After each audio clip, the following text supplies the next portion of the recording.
To everyone watching, I had the perfect life. My feed was a steady stream of clean lighting, stylish clothes, healthy meals, romantic gestures, and weekend getaways that always looked spontaneous but were anything but. I built a brand on balance, the image of a man who could hustle and still find time to be a devoted partner. To the outside world, I was the guy every guy wanted to be, and the one every girl wanted to have. Except no one knew what I was really doing behind the scenes. I was dating too, living two different relationships in two different parts of the city.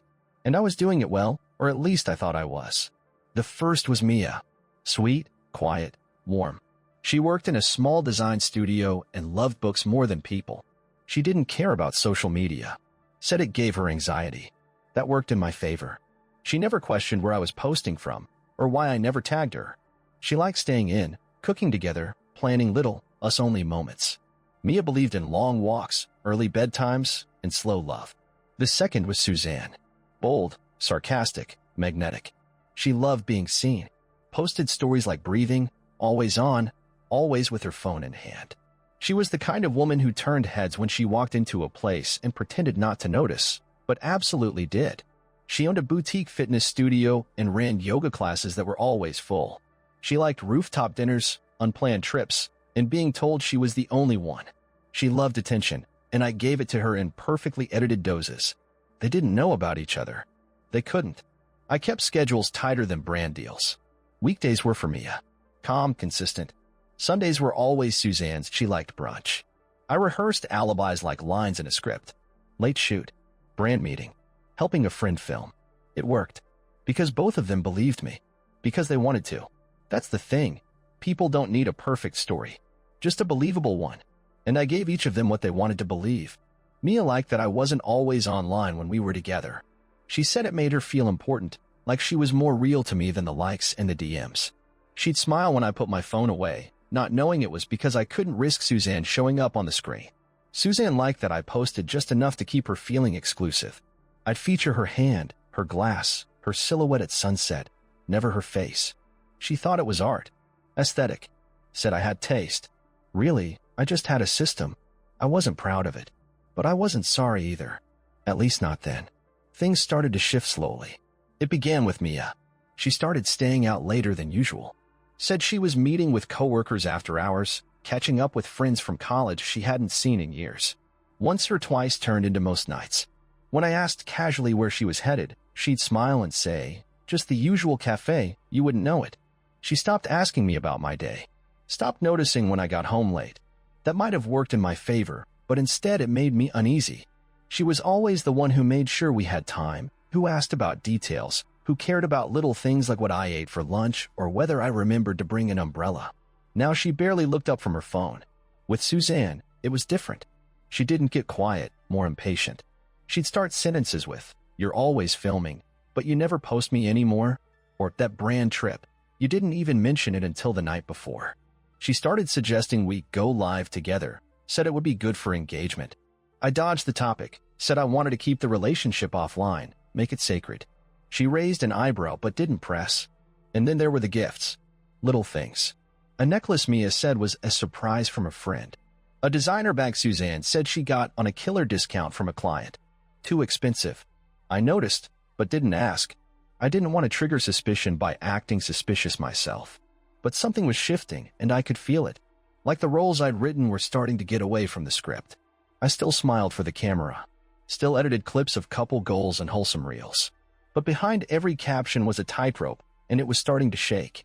I should have stopped then sat down with myself and said, "You got away with it longer than you should have, now walk away clean." But I didn't realize yet that getting caught wouldn't be the worst part. At first, the changes were so small, they barely registered. A delayed reply here, a half-hearted laugh there, a skipped dinner that used to be the highlight of the week. I told myself I was overthinking. I'd built a life around managing perception, both theirs and the audience's, and I'd become good at filtering what mattered from what didn't. But some things started to push through no matter how hard I tried to ignore them. Mia, who used to come home by 7 with takeout and a story from her day, now sent texts at 9 saying she was still with the girls. She didn't ask if I'd eaten, didn't ask if I was home. Her messages became shorter, colder. I would have worried if it wasn't for the fact that I was already doing my own disappearing act. I convinced myself it was a natural shift. People grow. People get busy. That's what I said. But then she started going silent during weekends too. Saturday mornings were our time. We had a thing, coffee from that tiny place she liked, walks through the market, lazy afternoons with the windows open. Now, she'd leave early to meet Lauren or run errands, and not return until late in the evening, distracted, half present, smiling at something on her phone that I couldn't see. The first time I asked who she'd been with, she answered without looking at me. Just friends. No names. No details. And something in the way she said it made me stop asking. Suzanne, meanwhile, wasn't disappearing, she was shifting. Her tone changed. Less playful, more pointed. She didn't like being ignored, and she didn't like guessing. One night she asked why I never commented on her latest post, said it was strange that someone who cared so much about social media didn't even drop an emoji. I laughed it off, said I'd been busy. She didn't laugh back. She leaned over the table, looked me straight in the eyes, and asked, "You're seeing someone else, aren't you?" I told her no. Smooth, practiced, easy. She held my gaze for a few seconds longer than was comfortable, then just nodded and went back to eating. But I knew something had shifted. She didn't bring it up again, but she didn't forget either. After that night, she started posting more often, selfies in tighter clothes, captions that sounded like conversations with invisible men. Comments under her posts from usernames I didn't recognize. One of them called her my dream girl. She replied with a wink. When I saw it, I pretended I didn't care. But I saved the screenshot. Mia, too, had started dressing differently. Not when we were together, but when she left. I noticed it once when I came home early and saw her through the window as she was leaving. Heels she hadn't worn in over a year. A top I hadn't seen before. Lipstick. She told me she was heading to a work dinner. When I asked what the occasion was, she just smiled and said, "It's been a long week. I need to feel like myself again." I didn't press, only watched as the rhythm we had started to come apart. Watched as Mia became someone I no longer recognized during long gaps in her schedule. Watched as Suzanne grew sharper, colder, almost like she was daring me to keep lying to her face. And still, I thought I was managing it. Still thought I was the one running the show. Until one night, after a shoot that ran long, I dropped by Mia's place unannounced. She wasn't home. I waited for over an hour before texting her. She replied 15 minutes later, "Sorry, just left the cafe. Catching up with friends." But what caught me wasn't the message, it was the sound in the background. A laugh, voice, male, and then followed by a rushed goodbye. She came back an hour later, kissed me lightly, said it had been a long night. I didn't ask who he was. She didn't offer. Instead, she curled up beside me on the couch like nothing had happened, like I hadn't heard what I heard. And I sat there, heart slow, mind loud, wondering how I'd gotten to this point, sitting beside someone who I no longer trusted, while lying to her with every breath I took. I should have said something. Should have confronted her, but instead I opened Instagram and posted a story, a photo of the city skyline from my balcony, captioned with something vague and poetic. One of those lines that people repost and think it means something deep. I checked who viewed it. Mia did. So did Suzanne. I smiled. And then I closed the app, because the storm hadn't hit yet, but I could smell the rain in the air. It started with 4 words that should have felt like joy. "I think I'm pregnant." Mia didn't say it with fear. She didn't look unsure. She said it like it was something that would bring us closer, like she believed this moment was going to fix whatever distance had crept in between us. She even smiled, a little nervously, like she expected me to sweep her into my arms and say, finally, something real. And for a few seconds, I almost did. I nodded and said something soft. I asked how far along. She didn't know yet. Said she'd only taken 1 test. Said she was going to schedule an appointment and wanted me to come. I held her hand, told her we'd figure it out. But while she was talking, I couldn't stop thinking about the voice I'd heard on the phone a week ago. The laugh that wasn't mine. Still, I played the part. I stayed by her side that night. We watched a movie, something she picked, something comforting. She rested her head on my shoulder, and I stroked her hair like I used to. And all I kept thinking was, if this is mine, then I'm about to be more tangled than I've ever been. And if it's not? The next morning, she left for work early. Said she had a meeting. I waited 10 minutes, then opened her laptop. I knew her password. She never changed it. Said she hated forgetting things. It didn't take long. Calendar events. Email drafts. A hidden folder on her desktop called personal_2, not even protected. Inside, screenshots. conversations. One stood out. A thread between her and someone saved as T. I opened it. Last night. I can't stop thinking about it. I miss how you held me. You always make me feel so young. Don't disappear again like last time. At least say goodbye. T didn't reply after that. I scrolled up. Photos. One of Mia at a bar I didn't recognize, wearing the same heels I'd seen her in last Friday. Another of her smiling, cheeks red, a drink in her hand. Your little designer says hi, she wrote in one of the captions. T replied once. You're dangerous. I like it. I recognized one detail at the company email domain in her inbox, a tech startup she'd mentioned during a story about the new intern who joined last month. Said he was too eager, didn't understand boundaries, but harmless. I stared at the screen, then shut the laptop. Later that week, I watched from the hallway as she talked on the phone with her sister. Told her she was so excited, that he reacted well, that she was relieved. She didn't say my name once. That was the moment the fog lifted. I'd spent so much time managing my own web that I didn't see when someone else started spinning theirs around me. I thought I was running parallel stories. Turns out, one of them was already over. I just hadn't been told. I didn't throw the laptop or ask questions I didn't want her answers to. Instead, I left, said I had to shoot, and I went straight to someone I never thought I'd call. An old friend, guy who used to do freelance work for a local attorney but now specialized in helping people. He said, give me a name, an address, and what you want to know. By the end of the week, he confirmed it. The intern's name was Tyler, 23, just out of college. 2 weeks ago, he'd quit without notice and deleted all his social media. Mia had told HR it was unexpected. Privately, she told someone else it had been complicated. No one at the office talked about it. But the timing lined up. The party, calendar event, pictures, and now the pregnancy. Somewhere in my gut, I knew this wasn't the only secret I was about to uncover, and if I was going to face it all, I needed to be ready. I needed to know what she was hiding too, because I could feel it, the way her texts were shorter, the way she pulled her hand back a little faster when I reached for it, the way she smiled less when I posted something that wasn't about her.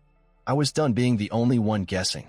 Suzanne had started leaving those kinds of silences all over our time together, short pauses before she answered a simple question, longer gaps between her stories and her explanations. I didn't need her to admit anything anymore. I just needed to see it. 2 weeks after Mia told me about the pregnancy, I borrowed the same black jacket I always wore when filming city B-roll, nondescript, loose, with a hood that kept my face out of sight. I told Suzanne I had a late meeting across town. She nodded without asking questions. That, in itself, was unusual. That night, she just said, okay, don't be too late. I left the house 10 minutes later, but I didn't go far. I sat in my car, parked a block down, and waited for the lights in her apartment to turn off, then come back on. But not alone.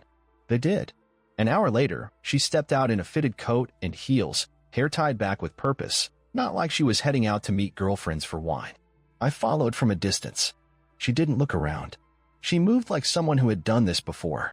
She walked 5 blocks, then turned the corner onto a quieter street, the kind of block where each building had an iron gate, expensive hedges, and no names on the buzzers.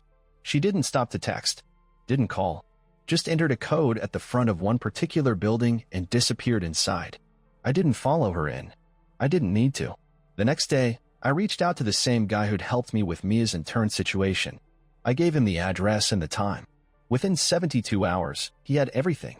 The building belonged to a man named Victor Lang, 61, retired executive from a pharmaceutical company. No kids, no spouse, widowed for over a decade. Owned 2 properties, this one, and a lake house just outside the city. Had recently transferred ownership of his apartment into a joint trust, not with a family member, but someone named S. Keller. Keller was Suzanne's last name. I stared at the document for a long time. It didn't list her as a tenant. It listed her as a beneficiary. Further digging showed bank transfers. Small enough to fly under radar, large enough to matter. Support, the memo line said on one. Wellness consulting on another. None of this was criminal. But none of it was innocent either. There were photos, too. One of them walking together, not side by side holding hands. Another of her sitting at a table in his private garden, wine glass in hand, laughing at something out of frame. Another one, grainier, caught through the window, her leaning in, lips just about to meet his. I closed the file, sat with it, let it settle. Suzanne had lied. Not just to me, to herself. She used to say she hated men who used money to manipulate. Used to mock influencers who dated older men for apartments and brand hookups. She was doing exactly what she claimed to hate, just quietly, strategically, without hashtags or attention.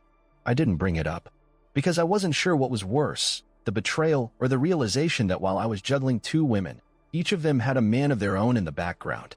I wasn't the player. I was the filler between their plans. And I wasn't going to wait around for them to decide when to cut me loose. It happened in a way I never could have planned and certainly didn't expect. One afternoon, I walked into a cafe I rarely visited. It was near Suzanne's yoga studio, and I'd finished filming some content nearby. I didn't want to go home. My head was a mess, and I figured the best thing I could do was sit somewhere neutral, sip burnt espresso, and keep pretending that everything was still mine to control. I wore the black jacket again, the one that had become something like armor. Hood up, head low.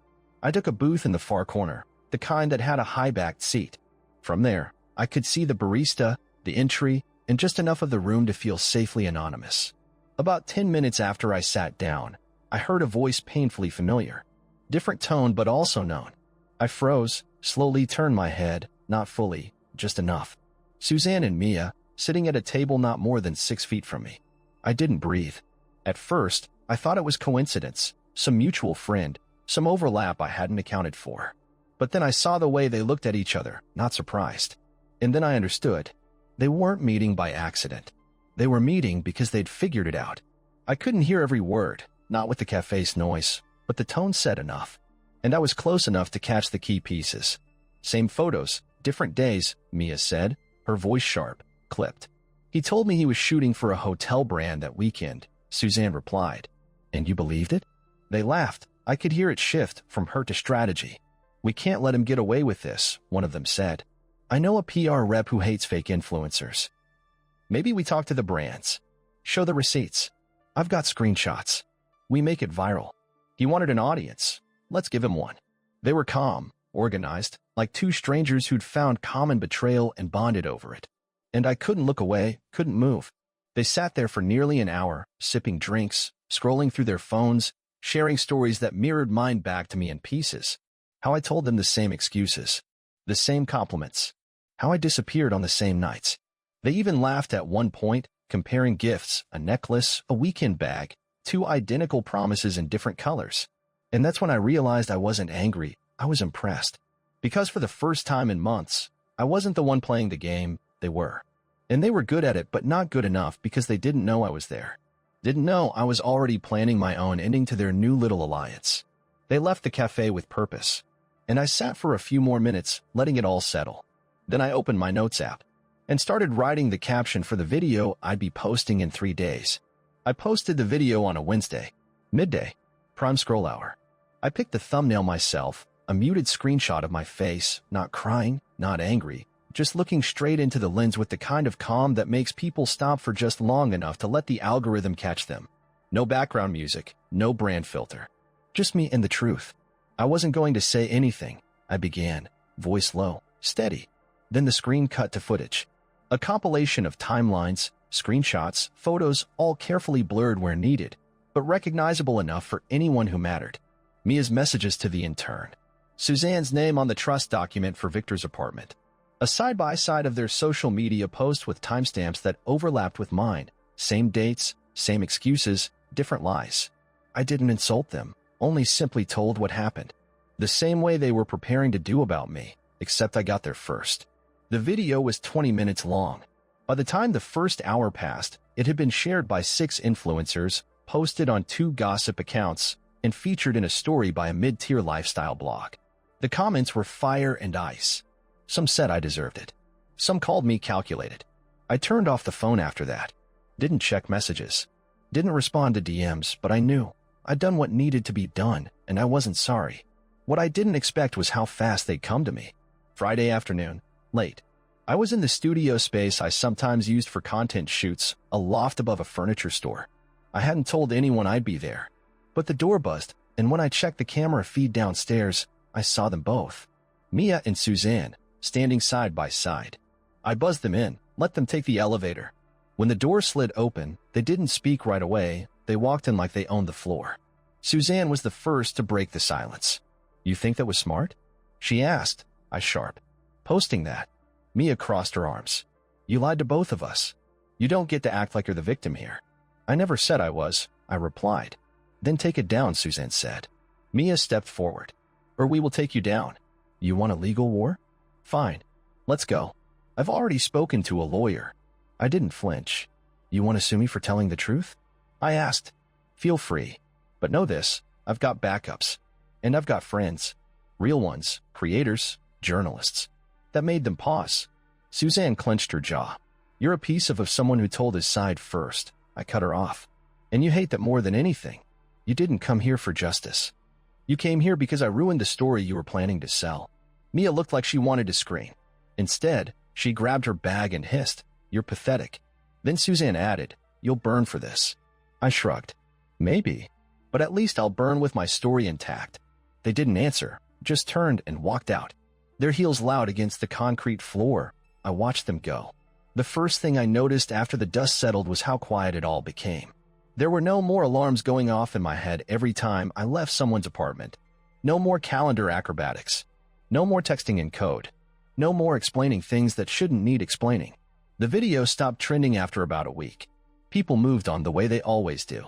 Another drama. Another scandal. Another influencer with a story that looked like truth but felt like marketing. That's the nature of the feed. Everything burns fast, and nothing stays lit for long. A few brand deals fell through. I expected that. One emailed a formal statement, citing misalignment of values. Another simply stopped replying. That was fine. I didn't want to pitch sustainable razors and avocado water to an audience who only stayed to see if I'd crack. But something else happened too. New brands started reaching out. Different kinds. Ones that weren't afraid of imperfection. Ones that liked honesty, or at least the image of it. They didn't want relationship advice or morning routines. They wanted me to talk about what happens when you live in too many mirrors and finally break all of them at once. So I did, just because I didn't have anything else to hide. My content changed. I started recording straight to camera, no script. Talked about losing people, about faking happiness, about how easy it is to become someone you don't recognize when everyone around you's clapping for the mask. Some people left, but more stayed. They didn't say much. Just sent short messages like, this helped. I thought I was the only one. Thanks for being real. And that was enough. Mia went offline not long after everything happened. Deactivated her socials. Disappeared quietly. I heard she left the city, went to stay with family somewhere south. She kept the pregnancy private. Never confirmed if she kept the baby or if it was even his. I didn't ask. Wasn't my place. Suzanne doubled down for a while, posted cryptic quotes, played the victim, hinted at emotional abuse in her captions. But the engagement dropped. When people asked for details, she deleted comments. When blogs followed up, she ignored them. Eventually, she stopped posting altogether. And I didn't follow up on either of them, because I finally understood that closure doesn't come from revenge. I moved to a new place. Sometimes people ask if I do it all again. I regret it, the lies, double life, exposure, and I tell them the truth. I don't regret telling the story, I regret that it was true. But what I regret most is how long I kept pretending it wasn't. So this is where I leave it. No big finale, no dramatic sign-off. Just a thank you to the ones who watched, who listened, who saw me not at my best, but at my most honest.